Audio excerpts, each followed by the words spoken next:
இவங்க 3 பேர் என்ன சொல்லியிருக்காங்க, திருமணத்திற்கு முன்புதான் மகிழ்ச்சி அப்படிங்கிற விஷயத்த சொன்னாங்க. ஏன்னா சுதந்திரம் அப்படிங்கிறது திருமணத்திற்கு முன்னாடி தான் இருக்குதுன்னு சொன்னாங்க.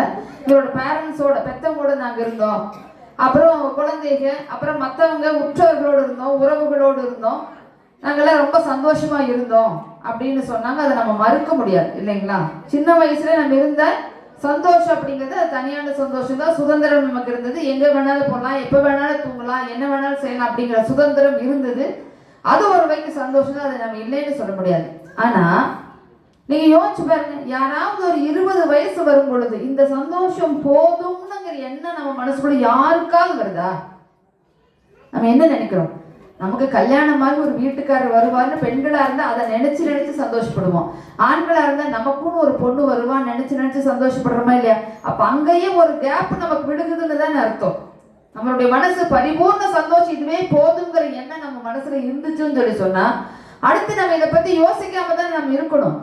ஆனா நம்ம யோசிக்கிறோம் அப்படின்னா என்ன காரணம்? நமக்கு மகிழ்ச்சி என்பது பரிபூர்ணமாக சின்ன வயசுல நமக்கு இல்லை அப்படிங்கிறது உண்மையாயிடுச்சு இல்லையா? அடுத்தது பாருங்க, இந்த உலகத்திலே கிட்டத்தட்ட 86 லட்சம் ஜீவராசிகள் இருக்கிறது. இந்த 86 லட்சம் ஜீவராசிகள்ல மனிதனுக்கு மட்டும்தான் குடும்ப உறவுகள், திருமணம், கணவன் மனைவி உறவு அப்படிங்கிறது மனிதனுக்கு மட்டுமே சொந்தமான ஒரு விஷயம் இல்லைங்களா? நல்ல கைத்தட்டல் கொடுக்கலாமா இருக்கு. ஏன்னு கேட்டா மனிதனுக்கு மட்டும்தான் பகுத்தறிவு இருக்குது.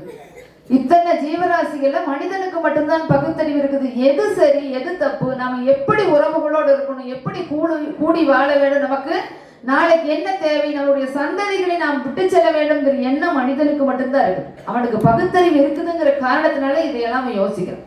அப்போ கண்டிப்பா ஒரு மனிதனாக இருக்கக்கூடியவனுடைய கடமை என்ன அப்படின்னு பார்த்தோம்னா, நம்மளுடைய வாழ்க்கை எப்பொழுது முழுமை அடைகிறதுன்னு பார்த்தோம்னா திருமணத்தின் போது நம்முடைய வாழ்க்கை என்பது முழுமை அடைகிறது. ஏன்னா நம்மளுடைய அமைப்பே எப்படி இருக்குது, மனிதர்களுடைய அமைப்பு வாழ்க்கை முறைன்னு எடுத்துட்டோம்னால அது கணவன் மனைவியோடு சேர்ந்த வாழ்க்கை முறை தான். இவங்க ஏற்கனவே சொன்னாங்க, கடவுளே அப்படிதான் இருக்காங்க, குடும்பத்தோட தான் இருக்காங்க இல்லையா? கணவன் மனைவியோட தான் இருக்காங்க. சிவன் என்ன பண்ணிருக்காரு, தன்னுடைய உடம்பிலே சரிபாதி தன்னுடைய மனைவி கொடுத்திருக்காரு. விஷ்ணு தன்னுடைய நாபி கமலத்திலே, விஷ்ணு தன்னுடைய மார்பிலே லட்சுமி வச்சிருக்காரு, பிரம்மா தன்னுடைய நாபி கமலத்திலே மனைவி வச்சிருக்காரு. அப்போ கடவுளே என்ன சொல்றாங்க, குடும்பத்தோடு நீ வாழ்வதுதான் சிறப்பான உறவு முறைன்னு சொல்றாங்க இல்லைங்களா? இப்ப குடும்பத்துக்கு முன்னாடி, அதாவது திருமணத்துக்கு முன்னாடி இவங்களுக்கெல்லாம் என்ன மரியாதை இருக்கு பாருங்க.